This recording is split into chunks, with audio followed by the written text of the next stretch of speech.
వ్యవసాయం మోజు కాదు, వ్యవసాయం చావు కాదు, గొప్ప వృత్తి. ఏ వృత్తిలో అయినా కష్టపడితేనే ఫలితం వస్తుంది.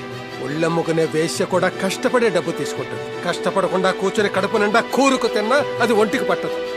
కాబట్టి వ్యవసాయం చేయాలంటే కష్టపడే తత్వం ఉండాలి. ఒళ్ళొంచి చెమట చిందిస్తే మట్టి పెళ్ళలు కరిగిపోవాలి, నేల పులకరించాలి, విత్తనాలు మొలకెత్తాలి. అది చూసి నీ మనసు చెలించిపోతుంది చూడు.